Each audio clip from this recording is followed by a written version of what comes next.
What's up? I'm Devon Franklin. And I'm Megan Good Franklin. And we are here at the Lighthouse, Pastor Keon and the Well Experience 2016. Stay right here. You're going to see power, inspiration, motivation to keep your life on track and to get where God's always wanted for you to be. Houston, Texas.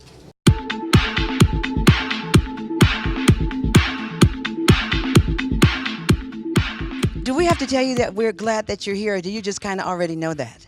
So good to be here. Yeah, it's been We're happy amazing. to be here. Yeah. This book has lit a fire across the country, the world, wherever it's landing. I heard about the book before I heard about the conference.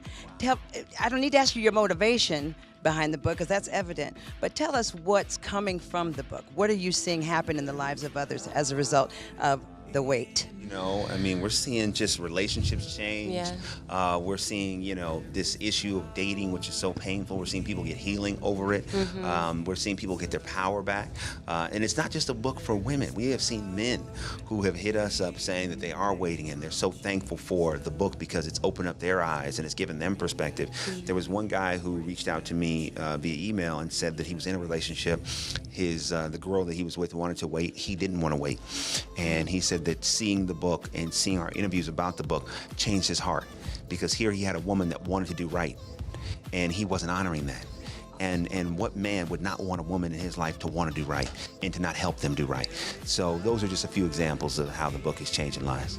Now, do you really want us to answer that question? What man would not want his woman to do right when it comes to that? Because that takes a strong man and a man that has a purpose and understands that, right? I think you got one, Megan. What do you think? I did. Tell us, just as a woman, what are you sensing is coming from this book? Man, you know what I love most about it is that I think I know that we live in a day and age where this is not a conversation that happens often, even in the Christian community, even in the church community. And I love that the conversation is not just becoming one where it's a religious conversation, but it's like, all right, if you love God, if you love Christ, whether you're religious or not, what do you want for your life? Ultimately, do you want to honor doing it God's way? And then also, not just in that sense, but practically, it's to a degree, it's almost common sense. When you're going into a relationship with someone, don't you really want to know what you're getting? Instead of wasting 3 or 4 years down the line before you're like, wow, the physical part of that had my mind so crazy that I actually couldn't see who you were, and it took all this time to learn who you were. So I think there's a lot of parts about it that are just, I feel like that's why people are responding to it, and people want to have another option, another way, because we've all been through so much heartbreak and we've all had so many experiences. And so I just love the conversation is becoming one that's not just to the church community, but it's becoming a huge one that everybody's getting in on and being open to. And I think it's gonna change lives. And it's not our word, it's what God says. We're just sharing our journey. That's what's good about the book, in my view. It keeps the conversation going. And so I kind of want to end it right there. Let's keep the conversation going.